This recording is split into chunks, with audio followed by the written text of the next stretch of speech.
ഞാൻ സോഷ്യൽ മീഡിയയിൽ ഇങ്ങനത്തെ കാര്യങ്ങൾ ഷെയർ ചെയ്യാൻ തീരെ ആഗ്രഹിക്കുന്നില്ല. പണ്ടത്തെ പോലെ ഒരു നെഗറ്റീവ് കമന്റ് വന്നിട്ടുണ്ടെങ്കിൽ അതിനെതിരെ പ്രതികരിച്ചുകൊണ്ടിരിക്കാനൊന്നും എനിക്ക് തീരെ താല്പര്യമില്ലാത്തൊരു ഇതിലാണ് ഞാനിപ്പോൾ പോയിക്കൊണ്ടിരിക്കുന്നത്. ഞാനൊരു പീസ്ഫുൾ ലൈഫിലൂടെയാണ് പോയിക്കൊണ്ടിരിക്കുന്നത്. അതിൻ്റെ ഇടയ്ക്കിടെ കയറിയിട്ട് കുറേ ഓസ്കാർ ലെവൽ ആക്ടിംഗ് ഒക്കെ കാണുമ്പോൾ നമ്മളെയും കൊണ്ട് ചെയ്യിപ്പിക്കുന്നതാണ് ഓരോന്ന്. അപ്പോൾ ഇതിനകത്ത് പെട്ടുപോയ കുറച്ച് ഇൻഫ്ലുവൻസേഴ്സ് ഉണ്ട്. അതായത് പൊന്നൂസ് ഞാൻ എന്നാണ് യൂട്യൂബ് എന്ന് പറഞ്ഞൊരു പ്ലാറ്റ്ഫോം അല്ലെങ്കിൽ ഒരു ഇൻസ്റ്റഗ്രാമിന്റെ പ്ലാറ്റ്ഫോം തുടങ്ങി അന്ന് തൊട്ട് എനിക്ക് അറിയാവുന്ന ഒരു കൊച്ചാണ്. അവള് ജീവിതത്തിലോ കുടുംബജീവിതത്തിലോ ഇങ്ങനൊരു കാര്യമോ അല്ലെങ്കിൽ അവൾ ഇതിനകത്ത് പെട്ടുപോയതാണ്. മീൻസ് അവളുടെ പേര് വെറുതെ ഒരു ഇതിന് വേണ്ടിയിട്ട് ഞാൻ ഭയങ്കര അങ്ങനെ പോയിട്ടുണ്ട്, ഞാൻ ഇങ്ങനെ പോയിട്ടുണ്ടെന്ന് പറയാൻ വേണ്ടിയിട്ട് അവളുടെ പേരും വേറെ കുറച്ച് ഇൻഫ്ലുവൻസറിന്റെ പേരും വേറെ കുറച്ച് പേരുടെ പേരോടെയും അതിനകത്ത് ഇൻക്ലൂഡ് ചെയ്തപ്പോൾ ആ ചാറ്റിൽ അത് പെട്ടുപോയതാണ്. അല്ലാതെ പൊന്നൂസ് ഈ ഒരു പ്രശ്നത്തിലും അല്ല അവൾക്ക് ഒരു ജീവിതത്തിൽ ഒരു പ്രശ്നം ഉണ്ടായി. അതുപോലെ തന്നെ അവളുടെ ജീവിതത്തിൽ എനിക്കറിയാവുന്നതിൽ വെച്ചിട്ട് അവൾ ഏറ്റവും ഒരു കുടുംബിനി തന്നെയാണ്. നന്നായിട്ട് കുടുംബം നോക്കുന്നത്. അതുപോലെ തന്നെ ഒരാൾക്കും ഇതുവരെ മോശമായിട്ട് മെസ്സേജ് മറ്റേ വ്യക്തി ശരിക്കും പറഞ്ഞിട്ടുണ്ടെങ്കിൽ ഒരു വലിയ ഗമ ഞാൻ അവരുമായിട്ട് അങ്ങനെ പോയിട്ടുണ്ട്, ഞാൻ അവരുമായിട്ട് ഇങ്ങനെ പോയിട്ടുണ്ടെന്ന് കാണിക്കാൻ വേണ്ടിയിട്ട് പറഞ്ഞാണ്. അങ്ങനെ ഒരു പ്രശ്നം അങ്ങനെ ഒരു ഇത് നേരത്തെ കണ്ട ഒരു കാര്യമാണത്. ഞാൻ ആ ഒരു മെസ്സേജ് ഞാൻ നേരത്തെ കണ്ടതാണ്. അങ്ങനെയെങ്കിൽ എനിക്ക് അന്നേ പൊന്നൂസായിട്ട് സംസാരിച്ച് അത് എന്താണെന്ന് തീരുമാനം ഉണ്ടാക്കാറുണ്ടല്ലോ. ഞാൻ അവളുടെ അടുത്ത് ചോദിക്കുക പോലും, ഇത് ഇത്ര അറിഞ്ഞിട്ട് ഞാൻ ചോദിക്കുക പോലും ചെയ്തില്ല. കാരണം എനിക്കറിയാം അവൾ എങ്ങനെയുള്ള ഒരാളാണെന്ന്. അതുപോലെ തന്നെ ഈ വ്യക്തി എങ്ങനെയുള്ള ഒരാളാണെന്നും ഞാൻ അങ്ങനെയാണ് ഇങ്ങനെയാണെന്ന് വലിയ പൊങ്ങച്ചം പറയുന്ന രീതിക്ക് അതും എനിക്ക് വേണ്ടപ്പെട്ട കുറച്ച് പേരും ഈ പൊന്നൂസും അതുപോലെ തന്നെ എൻ്റെ അമ്മേനെയും ഒക്കെ ആയിട്ട് ഇങ്ങനെ വൃത്തികെട്ട രീതിയിലൊക്കെ സംസാരിച്ചപ്പോൾ എനിക്ക് മനസ്സിലായ കാര്യമാണ്. അപ്പോൾ അല്ലാതെ ഇതിനകത്തോട്ട് ഒരു സോഷ്യൽ മീഡിയ ഇൻഫ്ലുവൻസേഴ്സും ഇൻഫ്ലുവൻസ്ഡ് അല്ല. ഇതിനകത്ത് അയച്ച കുട്ടികളെല്ലാം എനിക്ക് തിരിച്ച് മെസ്സേജുകൾ അയച്ചിട്ടുണ്ടെങ്കിൽ അയക്കാത്തവരുണ്ടോ എന്ന് എനിക്കറിയാൻ പാടില്ല.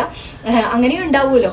അപ്പോൾ ഇതിനകത്ത് വേറെ ഒരാളും ഇന്ന് ഇൻവോൾവ് അല്ല. എനിക്ക് അറിയാവുന്നതിൽ വെച്ച് പൊന്നൂസ് നല്ലൊരു വ്യക്തിയാണ്, എൻ്റെ ഒരു നല്ലൊരു ഫ്രണ്ട് കൂടിയാണ് അവള്. Thank you.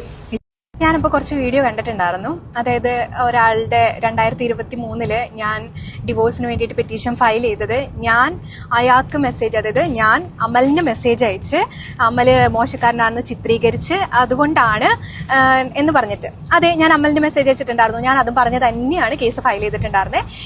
അതായത് കല്യാണം കഴിഞ്ഞ് ഫസ്റ്റ് മന്ത് ഇവൻ്റെ കോളേജിലുള്ളൊരു പെൺകുട്ടിയായിട്ട് മെസ്സേജ് അയച്ചു. ആളായിട്ട് ഞാൻ ഇപ്പോഴും കോണ്ടാക്റ്റ് ഉണ്ട്.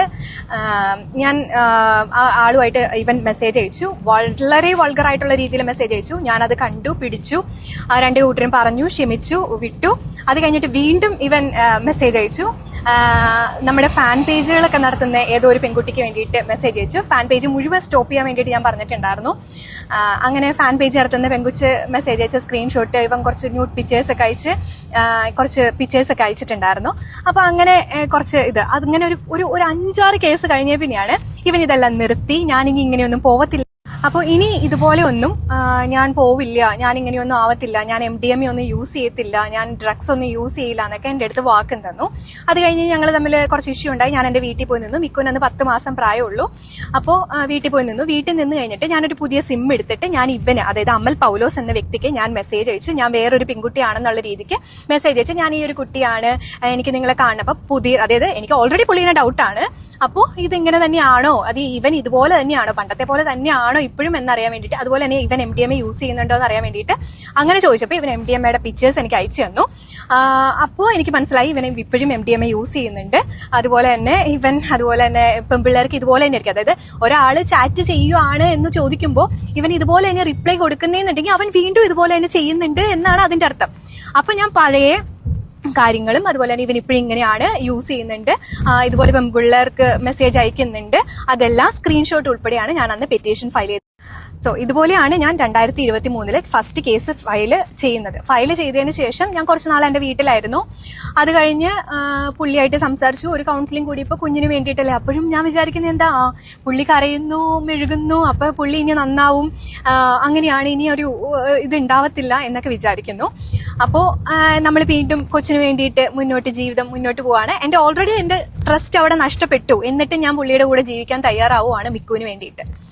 അത് കഴിഞ്ഞിട്ട് വീണ്ടും ഇത് തന്നെ റിപ്പീറ്റ്ലി കാണുമ്പോൾ അല്ലെങ്കിൽ ഇത് തന്നെ റിപ്പീറ്റ്ലി ചെയ്യുമ്പോൾ ഞാൻ ഇതിനൊക്കെ എന്ത് ഉത്തരമാണ് തരേണ്ടത്, അല്ലെങ്കിൽ ഞാൻ എന്താണ് ഇതിന് ചെയ്യേണ്ടത്? ഞാനൊരു ഡിവോഴ്സിന്റെ പോസ്റ്റ് ആണെന്ന് പറഞ്ഞ് ഇട്ട് കഴിഞ്ഞപ്പോൾ എനിക്ക് ഒത്തിരി പെൺകുട്ടികൾക്ക് മെസ്സേജ് അയച്ചു. ഈ മെസ്സേജൊക്കെ ഇവന്റെ അയച്ചതാണ്, അത് ആരയച്ചതാണ്? അതുപോലെ തന്നെ ഇപ്പൊ ഞാനൊരു പോസ്റ്റ് ഇട്ടപ്പോൾ എനിക്ക് കുറെ പെൺകുട്ടികൾ അയച്ചേക്കുക, ചേച്ചി അന്ന് പറയാൻ പറ്റിയില്ല, നിങ്ങളുടെ ഫാമിലി തകരണ്ടല്ലോ എന്ന് വിചാരിച്ചാണ് അന്ന് പറയാൻ പറ്റി. ഇപ്പോൾ ഞാനിട്ട പോസ്റ്റിന്റെ ഇതിൽ ബേസ് ചെയ്തിട്ട് എനിക്ക് കുറച്ച് പേര് മെസ്സേജ് അയച്ചിട്ടുണ്ട്. ചേച്ചി എങ്ങനെ മെസ്സേജ് അയച്ചിട്ടുണ്ടായിരുന്നു എന്നൊക്കെ പറഞ്ഞിട്ട് കുറേ മെസ്സേജ് അയച്ചിട്ടുണ്ട്. എനിക്കൊരു എക്സ് പോലും ഉണ്ടായിട്ടില്ല. ഞാൻ +2 പഠിക്കുമ്പോഴോ അല്ലെങ്കിൽ 10th പഠിക്കുമ്പോഴോ വേറൊരു ലവറോ അല്ലെങ്കിൽ വേറൊരാളോ എനിക്ക് ഉണ്ടായിട്ടില്ല. ഞാൻ ആകെ സ്നേഹിച്ചത് ഈ മഹാപാപിയെയാണ്. സ്നേഹിച്ചു, അവനെ കല്യാണം കഴിച്ചു. എനിക്ക് അങ്ങനെ എക്സോ അല്ലെങ്കിൽ ഞാൻ കുറെ പേരുടെ കൂടെ നടന്നിട്ടോ അല്ലെങ്കിൽ കുറെ പേർക്ക് റിലേഷൻഷിപ്പ് ഉണ്ടാവോ അങ്ങനെയുള്ളൊരു സംഭവം എൻ്റെ ലൈഫിലില്ല. അപ്പോ അങ്ങനെ ഇത്രയും നാൾ ഞാൻ സ്ട്രഗിൾ ചെയ്ത് നിന്നില്ലേ. അപ്പൊ ഇനി കുറച്ച് എൻ്റെ ലൈഫിൽ നടന്ന കാര്യം കൂടി ഞാൻ പറയാം. ഞാൻ എന്തായാലും എനിക്ക് കുറെ കാര്യങ്ങൾ പറയാനുണ്ട്. ഈവൻ ഞാൻ അനുഭവിച്ച സ്ട്രഗിൾസ്. ഇത് ഇപ്പൊ നിങ്ങൾ കേൾക്കുന്നത് ചിലപ്പോൾ ഒരു ഡ്രഗ്സിന്റെ കാര്യമായിരിക്കും, അല്ലെങ്കിൽ ചിലപ്പോ ഇപ്പൊ ഞാൻ പറയുന്ന അതായത് പെൺകുട്ടികൾക്ക് മെസ്സേജ് അയച്ചു എന്ന് പറയുന്ന കുറച്ച് കാര്യങ്ങളൊക്കെ ആയിരിക്കാം. പക്ഷെ ഇതിനപ്പുറം നടന്ന കുറെ കാര്യങ്ങളുണ്ട്. അപ്പൊ അതും കൂടിയും പറയണ്ടേ നമുക്ക്. ഞാനിപ്പോ കുറച്ച് തിരക്കിലാണ്. അത് കഴിഞ്ഞിട്ട് ഞാൻ ബാക്കിയുള്ള ഡീറ്റെയിൽസ് ഞാൻ പറയാം. എന്തായാലും എന്നെ മോശക്കാരിയായിട്ട് ചിത്രീകരിക്കുമ്പോൾ എനിക്ക് അതിനെതിരെ പ്രതികരിച്ചേ പറ്റുള്ളൂ. ഞാൻ ലീഗലി ഓൾറെഡി ഞാൻ കേസായിട്ട് മൂവ് ചെയ്യുന്ന ഒരാളാണ്. പക്ഷേ എന്നെ കാര്യമാക്കുമ്പോൾ എനിക്ക് അതിൻ്റെതായ ബുദ്ധിമുട്ടുണ്ട്. അതുപോലെ തന്നെ മിക്കോനെ കാണിക്കാത്തതിന്റെ കേസിലും അവൻ ഓൾറെഡി അതിന്റെ കാര്യം ഞാൻ പറയാം. കാണിക്കാത്ത കേസൊന്നുമല്ല, അവന് കാണാനുള്ള എല്ലാവിധ അവകാശങ്ങളും ഉണ്ടാവും. വന്ന് കാണാത്ത ഞങ്ങളുടെ കുഴപ്പമല്ല. പിന്നെ ഉള്ളത് മിക്കോനെ കാണിക്കുന്നില്ല എന്നൊരു കാര്യമാണ് പറഞ്ഞിരിക്കുന്നത്. മിക്കോനെ കാണിക്കുന്നില്ല എന്ന് പറയുന്നത്, മിക്കു ഇപ്പൊ എന്റെ കയ്യിൽ പെർമനന്റ് കസ്റ്റഡിയാണ്. അതുപോലെ തന്നെ മിക്കുവിനെ കാണാനുള്ള എല്ലാവിധ അവകാശങ്ങളും കോടതി പ്രകാരം അവനുണ്ട്. അമൽ പൗലോസ് എന്ന മിക്കുവിന്റെ അപ്പനുണ്ട്. അതുപോലെ തന്നെ മിക്കുവിന്റെ അപ്പന് കാണാനുള്ള അവകാശം, ചെലവിന് കൊടുക്കാനുള്ള അവകാശം 5000 രൂപ വെച്ച് മാസം ചെലവിന് കൊടുക്കാനുള്ള അവകാശമുണ്ട്. ജാനുവരി 2026, അതായത് ഈ വർഷം ജാനുവരിയിൽ, അതിന് മുന്നേ 2 മാസം മുന്നെയാണ് നമുക്ക് ഈ ഒരു ഉത്തരവ് കിട്ടിയത്. അന്ന് ഒരു 2 മാസം നവംബറിലും ഡിസംബറിലും ജാനുവരിയിലും ആണോ എന്നറിയില്ല, 2 മാസം പുള്ളി ചെലവിന് കൊടുത്തിട്ടുണ്ട് കൊച്ചിന് 5000 രൂപ വെച്ച്. എൻ്റെ പപ്പയുടെ അക്കൗണ്ടിലോട്ടാണ് ഇടേണ്ടത്. അങ്ങനെ 5000 രൂപ വെച്ച് കൊടുത്തിട്ടുണ്ട്. അത് കഴിഞ്ഞ് പുള്ളിനെ വിളിക്കാൻ വേണ്ടിയിട്ടുള്ള ഫോൺ വിളിക്കാൻ വേണ്ടിയിട്ടുള്ള ഒരു ഫോണും പുള്ളി മിക്കുവിന് കൊണ്ടേ കൊടുത്തിട്ടുണ്ടായിരുന്നു. എന്നിട്ട് ജാനുവരിയിൽ, ഈ വർഷം തുടക്കത്തില് ജാനുവരിയിൽ കൊച്ചിന് എന്നോട് സ്നേഹമില്ല, എനിക്കിനി കൊച്ചിനെ വേണ്ട, എനിക്കിനി കൊച്ചിനെ വിളിക്കണമെന്നുമില്ല, ഞാൻ ഇനി കൊച്ചിനെ കാണാൻ വരുന്നുമില്ല, ഞാൻ ഇനി കൊച്ചിനെ കാണാൻ വരുന്നില്ല എന്നൊക്കെ പറഞ്ഞിട്ട് ആളുടെ വക്കീലിനോട് സംസാരിച്ച് കൊച്ചിന്റെ കയ്യിൽ നിന്ന് കൊച്ചിനെ വിളിച്ചുകൊണ്ടിരുന്നു. ആഴ്ചയിൽ 2 തവണ വിളിക്കായിരുന്നു. അതുപോലെ തന്നെ മാസത്തിൽ 2 തവണ കാണാറുന്നു. അത് കോടതി വളപ്പിൽ വെച്ചിട്ടാ കാണാമോളൂ, കാരണം അങ്ങനെയാണ് ഉണ്ടായിരുന്നത്. അപ്പൊ ഞങ്ങളല്ല ഈ കൊച്ചിനെ ഇത് ചെയ്യണേന്റെ പെറ്റീഷണർ, പുള്ളിയാണ് പെറ്റീഷണർ. പുള്ളി ഞങ്ങൾക്ക് എഴുതി തന്നിരിക്കുന്നതാണ്, അല്ലാതെ കൊച്ചിനെ എടുത്തോ പെർമനന്റ് കസ്റ്റഡി എടുത്തോ എന്ന് പറഞ്ഞ് പുള്ളി പെറ്റീഷൻ കൊടുത്തിട്ട് എഴുതി തന്നിരിക്കുന്നതാണ് മിക്കു. അപ്പോ അത് കഴിഞ്ഞിട്ട് പിന്നെ കാണാനുള്ള അവകാശം, അതുപോലെ തന്നെ ചെലവിന് കൊടുക്കണം, 5000 രൂപ ചെലവിന് കൊടുക്കണം, അതൊക്കെ ഉണ്ട്. പക്ഷേ ആദ്യത്തെ ഒരു 2 മാസം എനിക്ക് തോന്നുന്നു ഡിസംബറിലും ജാനുവരിയിലും പുള്ളി ചെലവിന് കൊടുത്തിട്ടുണ്ട്. ഒരു 2-4 തവണ എങ്ങാണ്ട് പുള്ളി കൊച്ചിനെ വിളിച്ചിട്ടുണ്ട്, 2 തവണ കൊച്ചിനെ കണ്ടിട്ടുണ്ട്. അത്രേ ഉണ്ടായിട്ടുള്ളൂ. അല്ലാതെ അത് കഴിഞ്ഞിട്ട് പുള്ളിക്ക് കൊച്ചിനെ വേണ്ട, കൊച്ചിനെ കാണണ്ട, ഇനി കൊച്ചുമായിട്ട് ഒരു ഇതുമില്ല, അതുകൊണ്ട് ഞാൻ എൻ്റെ ഫോൺ തിരിച്ച് മേടിക്കാന്ന് പറഞ്ഞ് ഫോൺ തിരിച്ച് മേടിച്ചുകൊണ്ട് പോയ ഒരാളാണ്. ഇപ്പോൾ സോഷ്യൽ മീഡിയയിൽ അപ്പോൾ ഇപ്പോൾ സോഷ്യൽ മീഡിയയിൽ കിടന്ന് എൻ്റെ കൊച്ചിനെ കാണിക്കുന്നില്ല എന്ന് പറഞ്ഞ് കരഞ്ഞ് ഇതാക്കുന്നതിൽ അർത്ഥമില്ല എന്നാണ് എനിക്ക് തോന്നുന്നത്. കാരണം കൊച്ചിനെ കാണണമെന്നുണ്ടെങ്കിൽ ഇനി കോടതി വഴി എങ്ങനെയാണെന്ന് വെച്ചാൽ മൂവ് ചെയ്ത് പോയി കാണേണ്ടതാണ്. അതിന് ഓൾറെഡി കോടതിയിൽ നിന്നൊരു ഉത്തരവ് കിട്ടിയതാണ്. ഇനിയും കോടതി വഴി പോകണം. കാരണം ഇത്രയും നാളും ചെലവിന് തരാത്തതുകൊണ്ടും കൊച്ചിനെ തിരിഞ്ഞു നോക്കാത്തതുകൊണ്ടും കൊച്ചിനെ വിളിക്കാത്തതുകൊണ്ടും ഇനിയും കോടതി വഴി തന്നെ പോയാലാണ് അതിന് അതിൻ്റെതായ രീതിക്ക് ചെയ്യാൻ പറ്റുള്ളൂ. അല്ലാതെ സോഷ്യൽ മീഡിയയിൽ വന്നിരുന്നിട്ട് എൻ്റെ കുട്ടീനെ കാണിക്കുന്നില്ല, അവർക്ക് പൈസ കൊടുത്താലേ കാണിക്കുള്ളൂ എന്നൊക്കെ പറയുന്നത്, അതായത് ഇത്രയും നാളത്തെ പൈസ, അതായത് മാസം 5000 രൂപ വെച്ചിട്ടാണ് കൊടുക്കേണ്ടത്. അപ്പോൾ ഇത്രയും നാൾ വരുമ്പോൾ അത്യാവശ്യം ഒരു എമൗണ്ട് ആവും. കൊച്ചിൻ്റെ ഫീസ് വരുന്നത് ബെക്ചേദല പബ്ലിക് സ്കൂളിലാണ് പഠിക്കുന്നത്, CBSE ആണ്. അത്യാവശ്യം ഫീസ് ഉണ്ട്, ഏകദേശം ഒരു 42,000 ഇപ്പം ഏകദേശം നമ്മൾ സ്പെൻഡ് ചെയ്തിട്ടുണ്ട്. അതിൻ്റെ ഹാഫ് അവൻ തരണം. അപ്പോൾ അതൊക്കെ ഉണ്ട്. അപ്പോൾ ഒരു കൊച്ചിനെ നോക്കണം എന്നുണ്ടെങ്കിൽ അതിൻ്റെതായ ചിലവും കാര്യങ്ങളും ഒക്കെ ഉണ്ട്. ഇപ്പം ഞാനാണ് കുഞ്ഞിനെ നോക്കുന്നത്, കുഞ്ഞിന് ചിലവിന് കൊടുക്കുന്നത്, എല്ലാ കാര്യങ്ങളും അവൻ്റെ പൈസ ഉൾപ്പെടെ ഞാനാണ് കൊടുക്കുന്നത്. അപ്പോൾ കൊച്ചിനെ നോക്കേണ്ട രീതിക്ക് നോക്കി കഴിഞ്ഞിട്ടുണ്ടെങ്കിൽ കൊച്ചിനെ കാണാനും വിളിക്കാനുള്ള അവകാശങ്ങൾ എല്ലാവർക്കും ഉണ്ട്. ഒരു കൂലിപ്പണിക്ക് പോകുന്നവർക്ക് കിട്ടും അത്യാവശ്യം ഒരു പൈസ, ഡെയിലി വേജസ്. അതുപോലും അത് പണിയില്ല, എനിക്ക് ജോലിയില്ല എന്ന് പറഞ്ഞാണ് കൊച്ചിന് ചിലവ് കൊടുക്കാത്തത്. എനിക്ക് കൊച്ചിന് ചിലവിന് കൊടുക്കാത്തതിലോ ഒരു വിഷയമില്ല. പക്ഷേ ഒരു കാര്യം ചിന്തിക്കണം, അതുപോലും കൊടുക്കാൻ വയ്യാത്തവർ, ഇത്രയും നാളായിട്ട് ആ കുഞ്ഞിന്റെ കൂടെ ഞാൻ ഇത്രയും നാളും ജീവിച്ചിട്ട് അല്ലെങ്കിൽ അങ്ങനെ ഒരു ഫാമിലി ലൈഫ് കൊണ്ടുപോയിട്ട് ഒരു ഗിഫ്റ്റോ അല്ലെങ്കിൽ ഒരു സാധനമോ എൻ്റെ കൊച്ചിന് മേടിച്ച് കൊടുക്കാത്ത ഒരാൾ ഇപ്പോൾ സോഷ്യൽ മീഡിയയിൽ വന്നിരുന്ന് മെഴുകുന്ന എന്തിനാണെന്ന് എനിക്ക് മനസ്സിലാവുന്നില്ല. പിന്നെ ഇപ്പൊ വെളുപ്പിക്കാൻ നോക്കി അവിടെ ഇരുന്ന് വെളുപ്പിക്കത്തേ ഉണ്ടാവുള്ളൂ. അക്കൗണ്ട് ഹാക്കായി അല്ലാതെ പോയ മെസ്സേജുകളാണെന്നൊക്കെ പറയേണ്ട ആവശ്യമൊന്നുമില്ല. ഇതൊക്കെ തെളിവോടുകൂടി നമ്മൾ പൊക്കിയതാണ്. തെളിവോട് കൂടി നീ സമ്മതിച്ചതാണ്. തെളിവോട് കൂടിയിട്ട് നിന്നെ പൊക്കി നീ എന്നോട് കാലേ പിടിച്ച് മാപ്പ് പറഞ്ഞ് കരഞ്ഞതാണ്. അപ്പോ ഹാക്കായതും എന്തുവാണെന്നുണ്ടെങ്കിലും നീ കണ്ടുപിടിക്കേ, നീ തെളിവും കൊണ്ടുപോവാ. അതായത് ഹാക്കായി പോയതാണെന്നുള്ള തെളിവും കൊണ്ടുപോവാ. ഓക്കെ, ഈ ഫാൻ പേജ് നടത്തിയൊരു പെൺകുട്ടിക്ക് മെസ്സേജ് അയച്ചപ്പോ ആ കൊച്ചു മെസ്സേജ് അയച്ച് എൻ്റെ അടുത്ത് ഇങ്ങോട്ട് ചോദിക്കുക, ചേച്ചിക്ക് എങ്ങനെ ഇനി ഇവന്റെ കൂടെ ജീവിക്കാൻ പറ്റണോന്ന്. അന്ന് വീണ്ടും അവൻ കരഞ്ഞ് കാല് പിടിച്ച് ഒരു കാര്യം അറിയോ, ഞാൻ മിക്കുവിനെ പ്രഗ്നന്റ് ആയിട്ടിരുന്നപ്പോ 6-ാം മാസം, മിക്കുവിന് 6 മാസം ഉള്ളൂ. അന്ന് ഞാൻ തൂങ്ങിയതായിരുന്നു. അന്നേ അങ്ങ് തട്ടിപ്പോയാൽ മതിയായിരുന്നു എന്ന് പലതവണ ചിന്തിച്ചിട്ടുണ്ട്. അന്നങ്ങ് പോയാൽ മതിയായിരുന്നു. എന്തിനാ വെറുതെ നിന്ന് ഈ ഇതൊക്കെ കേൾക്കേണ്ട ആവശ്യം ഉണ്ടായിരുന്നോ? അതൊക്കെ കാരണം എന്തിനായിരിക്കും? വെറുതെ തൂങ്ങും ആരെങ്കിലും. പിന്നെ ഒരു കാര്യം, അതായത് ഇവൻ ഈ അവിഹിതത്തിന്റെ കഥ, അങ്ങനത്തെ കഥ എന്നൊക്കെ പറഞ്ഞിട്ട് ഓരോന്ന് പറയുന്നുണ്ട്. MDMA കഥയോടെ ഇവൻ യൂസ് ചെയ്തുകൊണ്ടിരുന്നത്, ഇവനെ ഞാൻ എന്തെങ്കിലും പറയുമ്പോൾ ഞാനിത് ഉപയോഗിക്കരുത്, ഞാനിത് പോലീസിന് റിപ്പോർട്ട് ചെയ്യും എന്നൊക്കെ പറഞ്ഞ് ഞാൻ പറയുമ്പോൾ നിന്നെ നിന്റെ വീട്ടുകാരെയും ഞാൻ കൊല്ലും, അല്ലെങ്കിൽ ഇതിന്റെ പുറകെ ഉള്ളവർ നിന്റെ വീട്ടുകാരെയും കൊല്ലും എന്നൊക്കെ പറഞ്ഞു. ഇനി കൊല്ലോ ചാവോ എന്താന്ന് വെച്ചാൽ ആവട്ടെ, എന്തെങ്കിലും ആവട്ടെ, ഞാൻ എന്തായാലും എന്റെ ജീവിതം ഇത്രയായി, എന്റെ ജീവിതം ഇത്രയും തീർന്നു കിട്ടി. എനിക്ക് ഇനി ഇതിൽ കൂടുതൽ ഒന്നും തീരാനൊന്നുമില്ല.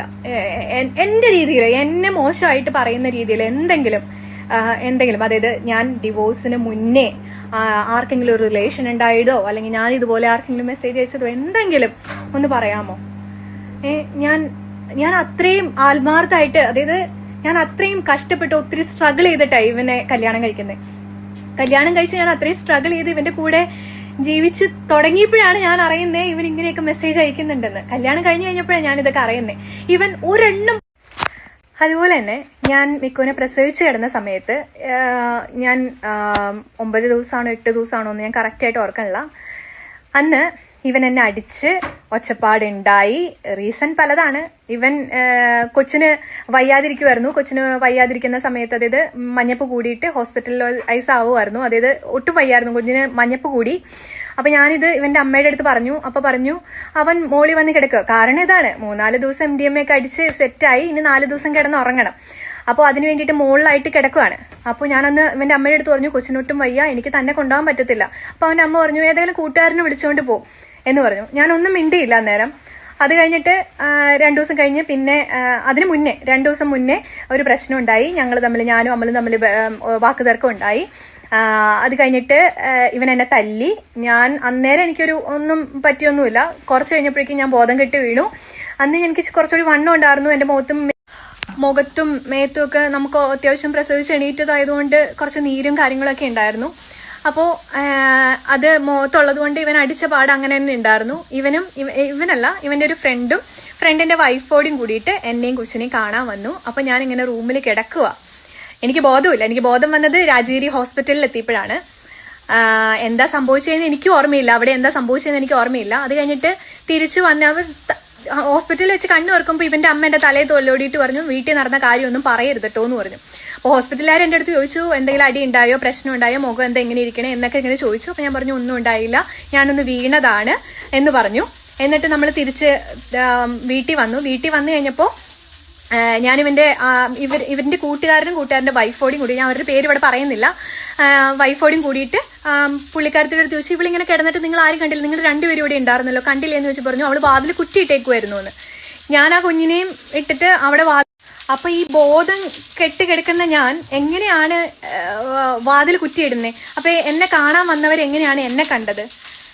അപ്പോൾ ഇതൊന്നുമല്ല, ഇതിന്റെ അപ്പുറം അവിടെ നടന്നിട്ടുണ്ട്. ഇനി എന്തൊക്കെയാണ് എനിക്കറിയില്ല. ഞാൻ എന്തൊക്കെയാണ് പറയേണ്ടത്, എന്തൊക്കെയാണ് ചെയ്യേണ്ടത്, എനിക്ക് എന്തൊക്കെയോ പറയണമെന്നുണ്ട്. എനിക്ക് ഇത് ഓൾറെഡി കഴിഞ്ഞ കാര്യമാണ്. ഇത് വീണ്ടും ഇങ്ങനെ എടുത്ത് പറയേണ്ട ആവശ്യമില്ല. ഇത് കഴിയണില്ലല്ലോ എന്ന് ആലോചിച്ചു. ഇപ്പൊ ഒരു 1 year ആവാറായി എനിക്ക് ഡിവോഴ്സ് കിട്ടിയിട്ട്. ഇത് എന്ന് കഴിയും ഇതിന്റെ തീരുമാനങ്ങൾ? അല്ലെങ്കിൽ അങ്ങോട്ടും ഇങ്ങോട്ടും ഈ പറഞ്ഞുകൊണ്ടിരിക്കുന്നതിന് എന്ന് തീരുമാനങ്ങൾ ഉണ്ടാവും? ഞാനിപ്പോൾ എൻ്റെ വശം ഞാൻ പറഞ്ഞില്ല എന്നുണ്ടെങ്കിൽ ഞാൻ എന്നും കള്ളി, അല്ലെങ്കിൽ ഞാൻ എന്നും പിഴച്ചു കിടക്കുന്നവളും ആയിട്ട് തീരും. അപ്പോൾ എനിക്ക് എൻ്റെതായ കാര്യങ്ങൾ പറയണം, അല്ലെങ്കിൽ എൻ്റെതായ കാര്യങ്ങൾ ഞാൻ പറഞ്ഞില്ലെങ്കിൽ ഞാനും എൻ്റെ കുഞ്ഞും ഇൻ കേസ് എല്ലാവരും പറയുന്നുണ്ട് ഞാൻ കൊച്ചിനെ കൊണ്ടുവരാത്ത എന്താന്ന്, എനിക്ക് അതിന് സമയം വേണം. അല്ലെങ്കിൽ എനിക്ക് എൻ്റെ കൊച്ചിനെ കൊണ്ടുവരണോ വേണ്ടയോ, അല്ലെങ്കിൽ എങ്ങനെയാണിത് കൊണ്ടുവരാൻ പറ്റുക ഉള്ളത്, അതിന് കുറച്ച് സമയം എടുക്കും. അല്ലാതെ നമുക്ക് ഇട്ടുപിടിയെന്ന് ചെയ്യാൻ പറ്റുന്ന കാര്യങ്ങളല്ല. എനിക്ക് എൻ്റെ കൊച്ചിൻ്റെ കൂടെ ജീവിക്കാൻ എപ്പോഴും ഇഷ്ടം. അപ്പോൾ ഇപ്പൊ കിട്ടിയിരിക്കുന്ന ഒരു ന്യൂസ് പ്രകാരം ഞാനിവിടെ അനൂപ്, ഞാൻ പറയാൻ പേര് അനൂപ്, എൻ്റെ ഫ്രണ്ടാണ്. അവന് ഒരു പൈസ ഇടപാടിന്റെ കാര്യം കൊണ്ടാണ് ഞാൻ ഡിവോഴ്സായി എന്നാണ്. അതായത് ഞാൻ രാവിലെയാണോ ഉച്ചയ്ക്കാണോ ഞാൻ എൻ്റെ സ്ക്രീൻഷോട്ട് ഉണ്ട്. ഞാൻ അമലിന് കുറച്ച് പൈസ ഇട്ട് കൊടുത്തു. ഞാൻ എന്നിട്ട് പറഞ്ഞു എവിടെയാന്ന് ചോദിച്ചിട്ട് റിപ്ലൈ ഒന്നുമില്ല, വിളിച്ചിട്ടൊന്നും കിട്ടുന്നില്ല. അത് കഴിഞ്ഞ് ഞാൻ വിളിച്ചപ്പോൾ ആള് നല്ല കൂട്ടിച്ച് ഫിറ്റായിട്ട് തിയേറ്ററിൽ സിനിമ ആണ് നിൽക്കുക. അപ്പൊ ഞാൻ അങ്ങോട്ട് കണക്ക് പറഞ്ഞു. അതായത് കണക്ക് പറഞ്ഞത് ഇങ്ങനെയാണ്: ഞാൻ അയച്ചു തരുന്ന പൈസ അറ്റ്ലീസ്റ്റ് ഒന്ന് മനസ്സിലാക്കി യൂസ് ചെയ്യും. ഞാൻ നിങ്ങൾക്ക് അവിടെ വീട്ടിലോട്ടുള്ള ചെലവിനുള്ള പൈസ അയച്ചു തന്ന, അതായത് അവന് ഫുഡ് മേടിച്ച് കഴിക്കാനുള്ള പൈസ ഞാൻ അയച്ചു തന്നതാണ്. ഏകദേശം ഈ മാസം ഞാൻ 2 ലക്ഷത്തി സംതിങ് ട്രാൻസാക്ഷൻ എനിക്ക് നടന്നിട്ടുണ്ട്. അതെല്ലാം ഞാൻ നിങ്ങൾക്ക് അയച്ചാണ്. അവൻ പറയുന്നുണ്ട് ഞാൻ എന്തോ അല്ല, നമ്മുടെ തുണിയുടെ ബിസിനസിന്റെ ഭാഗമായിട്ട് അയച്ചാണ്. തുണിയുടെ ബിസിനസ്സിന് ഇവന് എനിക്ക് വിശ്വാസം ഇല്ലാത്തത് കൊണ്ട് തന്നെ ഞാൻ ഡയറക്റ്റ് ആണ് പേയ്മെന്റ് ചെയ്യുന്നത്. ഇവൻ പോയി സാധനം കളക്ട് ചെയ്യാന്നല്ലാതെ ഇവന് ഞാൻ യാതൊരുവിധ പേയ്മെന്റും ഡയറക്റ്റ് ആയിട്ട് ഞാൻ അയച്ചിട്ടില്ല എന്നാണ് എന്റെ ഒരു ഇത്. പക്ഷേ ഇവൻ അയച്ചിരിക്കുന്ന ഫുൾ പൈസയും ഇവൻ ഓരോ പ്രാവശ്യം ടയർ മാറണം, ഇൻഷുറൻസിന്റെ ഇത് മാറണം, അങ്ങനെ മാറണം, ഇങ്ങനെ മാറണം എന്ന് പറഞ്ഞ് എന്റെ ഇന്ന് കള്ളം പറഞ്ഞ് മേടിച്ചിരിക്കുന്ന പൈസയാണ് അത് മുഴുവൻ. അത് കഴിഞ്ഞ് ഇവനെ ഇങ്ങോട്ട് കൊണ്ടുവരാൻ വേണ്ടിയിട്ട്, മാൾട്ടയിലോട്ട് കൊണ്ടുവരാൻ വേണ്ടിയിട്ട് സ്റ്റുഡന്റ് വിസയ്ക്ക് വേണ്ടിയിട്ട് വെച്ചിട്ടുണ്ടായിരുന്നു. അപ്പൊ അതിന്റെ പൈസ ഞാനാണ് അടയ്ക്കുന്നത്. അതിന് വേണ്ടിയിട്ട് 300 യൂറോ മാറണമായിരുന്നു. അതിന് വേണ്ടിയിട്ട് ഞാൻ എന്റെ ക്ലാസ്സിൽ പഠിക്കുന്ന വേറൊരു ആൺകുട്ടി, അവന്റെ പേര് ഞാൻ ഇതിനകത്തോട്ട് വലിച്ചഴിക്കുന്നില്ല, അവന്റെ കയ്യിലോട്ട് 300 യൂറോ ഞാൻ കൊടുത്തിട്ട് അവൻ എനിക്ക് ഇന്ത്യൻ മണി ആയിട്ട് തന്നു. അപ്പോ ആ പൈസ എന്റെ അക്കൗണ്ടിൽ കിടക്കണം. അതിനാണ് അവൻ ആദ്യം ചോദ്യം ചെയ്തത്. അതായത് ഇവൻ ചോദ്യം ചെയ്യണ എങ്ങനെയാണ്: എന്തിനാ നിനക്ക് ഇത്രയും പൈസ, നീ അങ്ങോട്ട് കൊടുത്തില്ല, നീ ഇങ്ങോട്ട് തന്നിട്ടില്ല, എന്തിനാ അവൻ നിനക്ക് ഇത്രയും പൈസ തന്നു എന്ന് ചോദിച്ചിട്ടാണ് ചോദ്യം ചെയ്യുന്നത്. അല്ലാതെ അനൂപിന്റെ പേരോ അല്ലെങ്കിൽ അനൂപിന്റെ ഇതോ അതൊന്നും ഇല്ല അവിടെ. അത് കഴിഞ്ഞിട്ട് അനൂപ് എന്തിനാണ് 2000 രൂപ നിനക്കിട്ടത്? ഞാൻ അവന് 20 യൂറോ കൈ കൊടുത്തു, അതുകൊണ്ട് അവൻ എനിക്ക് 2000 യൂറോ ഇങ്ങോട്ട് ഇട്ടു. 2000 രൂപ ഇന്ത്യൻ മണി എനിക്ക് ഇങ്ങോട്ട് ഇട്ടു. അതിലെന്താണ് തെറ്റ്? ഇവിടെ പിന്നെ യൂറോ മാറുന്നത് ഇങ്ങനെയൊക്കെയാണോ ഉള്ളത്? കയ്യിലുള്ളത് അങ്ങോട്ടും ഇങ്ങോട്ടും നമ്മൾ അങ്ങോട്ടും ഇങ്ങോട്ടും ആവശ്യം വരുമ്പോൾ അങ്ങോട്ടും ഇങ്ങോട്ടും മാറ്റും. ആദ്യമായിട്ടാണ് അനൂപ് എനിക്ക് ആ പൈസ ഇട്ട് തരുന്നത്. അതായത് ഞാൻ 20 യൂറോ കൊടുക്കുമ്പോൾ അവൻ എനിക്ക് 2000 രൂപ ഇട്ട് തരുന്നത് ആദ്യമായിട്ടാണ്. ഞാൻ അതുപോലെ തന്നെ അവന് ഞാൻ 2000 രൂപ ഇട്ട് കൊടുത്തിട്ട് അവൻ എനിക്ക് 20 യൂറോയും തന്നിട്ടുണ്ട് 3-4 ദിവസം മുന്നേ. അപ്പോ അല്ലാതെ ഒരു റിലേഷൻ ഉണ്ടായിട്ടാണെന്നാണ് ആ ഒരു തെളിവല്ലാതെ. നീ എന്തെങ്കിലും റിലേഷൻ ഉണ്ടായിട്ടുണ്ടെങ്കിൽ, അങ്ങനെ ഉണ്ടെങ്കിൽ നീ അതൊന്ന് തെളിയിക്കാദ്യം. അതായത് ഞാൻ നിന്റെ കൂടെ നിൽക്കുമ്പോൾ എനിക്കൊരു റിലേഷൻ ഉണ്ടായിരുന്നോ, അല്ലെങ്കിൽ ഞാൻ ആർക്കെങ്കിലും മെസ്സേജ് അയച്ചോന്നോ ഉണ്ടെങ്കിൽ ഒന്ന് തെളിയിക്കുക, ഒന്ന് പറ. ആഫ്റ്റർ ഞാൻ ഡിവോഴ്സ് ചെയ്തതിന് ശേഷം എന്ത് സംഭവിച്ചു എന്നുള്ളത് നീ അന്വേഷിക്കേണ്ട കാര്യമില്ല. അത് ഞാൻ എങ്ങനെയും നടന്നോട്ടെ. ഞാനിപ്പോ ഓരോരുത്തന്റെ കൂടെ ഇരുന്ന് ഡാൻസ് കളിക്കുവോ പാട്ട് പാടുവോ, നിനക്ക് എന്തെങ്കിലും നഷ്ടമുണ്ടോ? ഞാൻ എന്റെ വീട്ടുകാരെ ബോധിപ്പിച്ചാൽ പോരെ, അല്ലെങ്കിൽ ഞാൻ എന്റെ വീട്ടുകാരോട് പറഞ്ഞാൽ പോരെ? നിനക്ക് നഷ്ടമൊന്നുമില്ലല്ലോ. ഞാനത് എങ്ങനെ ജീവിച്ചാലും നിനക്കത് നഷ്ടമില്ലല്ലോ. അപ്പോ പറഞ്ഞ കാര്യങ്ങൾ മുഴുവൻ പറഞ്ഞില്ല എന്നൊക്കെ പറഞ്ഞിട്ട് നീ ഒരുപാട് പറയുന്നുണ്ട്. എനിക്ക് പറയാൻ പറ്റുന്ന രീതിക്കല്ലേ എനിക്ക് പറയാൻ പറ്റുള്ളൂ. നീ പറ ഓരോന്ന്, അപ്പൊ ഞാൻ അങ്ങോട്ട് തിരിച്ചു പറയാം. അതുപോലെ തന്നെ മാൾട്ടയിലുള്ള 3-4 ആൾക്കാരുണ്ട്. അവരുടെ കയ്യിൽ നിന്ന്, അതായത് അമല് നേരിട്ട് പോലും കണ്ടിട്ടില്ല, ഞാൻ മുഖേന അറിയുന്നവരാണ് അവര് 3 പേരും. 3 പേരുടെ കയ്യിൽ നിന്ന് 40 യൂറോ, അതായത് നാട്ടിലെ 4000 രൂപ, അതുപോലെ തന്നെ 3000 രൂപ ഒക്കെ പറഞ്ഞിങ്ങനെ മേടിച്ചിട്ടുണ്ട്. ഇതുവരെ തിരിച്ചു കൊടുത്തിട്ടില്ല. എന്റെ പേരും പറഞ്ഞിട്ട് മേടിച്ചത് കുഞ്ഞാറ്റയുടെ ഹസ്ബൻഡ് ആണല്ലോ എന്ന് വിചാരിച്ച് അവരും കൊടുത്തു. അതുപോലെ തന്നെ ഈ പൈസ ഇവള് മേടിച്ചത് അവളോട് പറയരുത് എന്നും പ്രത്യേകം പറഞ്ഞു.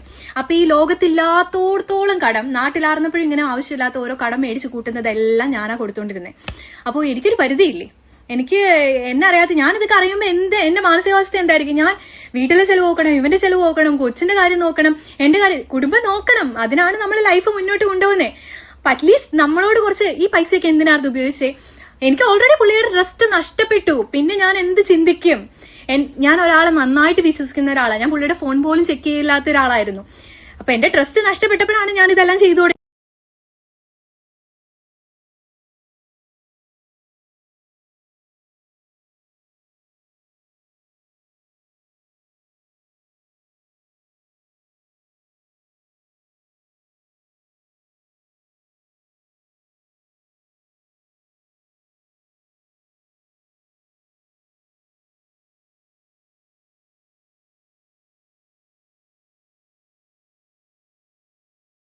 തൊട്ട് മുന്നേ ഞാനൊരു സ്ക്രീൻ റെക്കോർഡ് ഇട്ടിട്ടുണ്ട്. ഓരോ ട്രാൻസാക്ഷന്റെ ഹിസ്റ്ററിയാണ്. ഒരാൾക്ക്, നാട്ടിൽ നിൽക്കുന്ന ആൾക്ക് ഇത്രയും ചെലവുണ്ടോ എന്ന് എനിക്ക് അറിഞ്ഞുകൂടാ. എന്നോട് കള്ളം പറഞ്ഞ് ഓരോ രീതിക്ക് മേടിക്കും. ഞാൻ ഒച്ചപ്പാടുണ്ടാക്കണ്ടല്ലോ, വഴക്കുണ്ടാക്കണ്ടല്ലോ എന്ന് വിചാരിച്ച് ഞാനത് അയച്ചു കൊടുക്കും.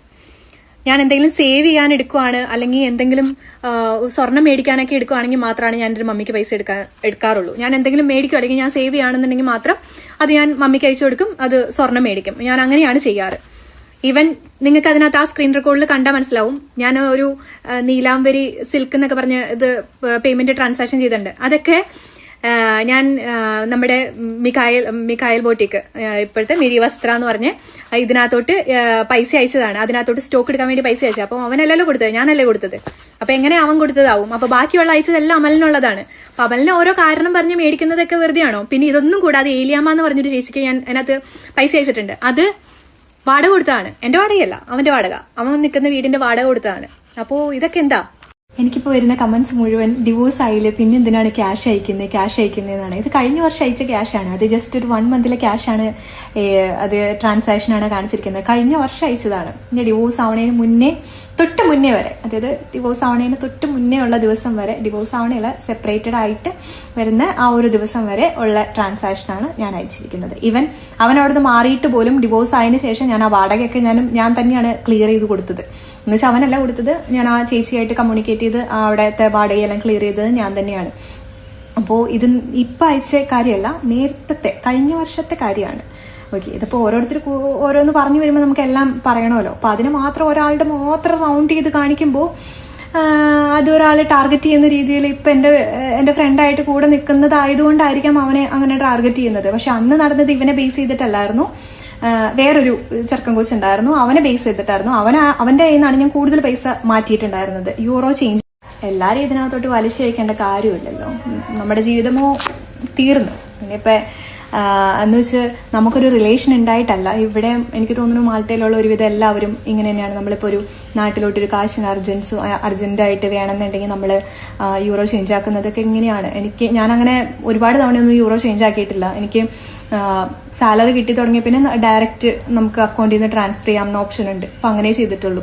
അല്ലാത്ത സാഹചര്യങ്ങളിൽ നമ്മൾ യൂറോ ചേഞ്ച് ആക്കുന്നത്, അല്ലെങ്കിൽ നമുക്ക് ഇവിടുത്തെ യൂറോയ്ക്ക് ആവശ്യമുണ്ട്, അപ്പം നാട്ടിൽ നിന്ന് പൈസ എടുപ്പിക്കണം, ഇവിടെ നമുക്ക് യൂറോയുടെ ആവശ്യമുണ്ടെങ്കിൽ നമ്മൾ നാട്ടിലെ പൈസ അക്കൗണ്ടിലോട്ട് ഇടിപ്പിച്ച് അങ്ങനെയൊക്കെയാണ് നമ്മൾ ചെയ്യിപ്പിക്കുന്നത്. അത് ഇവിടെ കോമൺ ആയിട്ടുള്ളൊരു കാര്യമാണ്. അല്ലാതെ അത് ഒരു റിലേഷൻഷിപ്പ് ഉണ്ടായിട്ട് അങ്ങനെയാണെന്ന് പറയേണ്ട ആവശ്യമൊന്നുമില്ല. ഇൻ കേസ് ആ ഒരു സമയത്ത് അങ്ങനെ ഒരു റിലേഷൻഷിപ്പ് ഉണ്ട് എന്ന് തെളിയിക്കും. ഈ ഒരു ക്യാഷിന്റെ ഒരു ഇതല്ലാതെ ഒരു 2000 രൂപയുടെ ഇനിയിപ്പോൾ കൈ കൊടുത്തതുണ്ടോ എന്നൊക്കെ പറഞ്ഞിട്ട് ഇത് കണ്ടായിരുന്നു. അപ്പോൾ കൈ കൊടുത്തതിന്റെ തെളിവ് എനിക്ക് ഉണ്ടാക്കാൻ പറ്റില്ല. എനിക്ക് കിട്ടിക്കൊണ്ടിരുന്നത് റെവലൂട്ടിലായിരുന്നു. അതുപോലെ തന്നെ എനിക്ക് പാർട്ട് ടൈം ആയിട്ട് ചെയ്ത് കിട്ടുന്ന ക്യാഷൊക്കെയാണ് അന്നേരം ഉണ്ടായിരുന്നത്. അത് ഞാൻ എന്തെങ്കിലും ഒരു ആവശ്യത്തിന് ഇവനെ കൊണ്ടുവരാൻ വേണ്ടി തന്നെ ഞാൻ ചിലവാക്കിയിട്ടുള്ളൂ. നമ്മൾ ഫീസ് അടയ്ക്കാൻ, ഇവനെ ഇങ്ങോട്ട് വേണ്ടിയിട്ട് ഫീസ് അടയ്ക്കാൻ വേണ്ടിയിട്ട് പൈസ സേവ് ചെയ്യുക. അതുപോലെ തന്നെ ഞാൻ എന്തെങ്കിലും ഗോൾഡ് മേടിക്കാൻ വേണ്ടിയിട്ട് കുറച്ച് പൈസ മാറ്റി വയ്ക്കുക. അല്ലാതെ അനാവശ്യമായിട്ട് അന്നും ഞാൻ പൈസ കളഞ്ഞിട്ടില്ല. അനാവശ്യമായിട്ട് കളഞ്ഞത് മുഴുവൻ ഇവന് വേണ്ടിയിട്ടുള്ള പൈസയായിരുന്നു. അല്ലാതെ ഞാനൊരു പൈസയും ചിലവാക്കി കളഞ്ഞിട്ടില്ല. പിന്നെ കൊച്ചിന് ചെലവിന് വേണ്ടി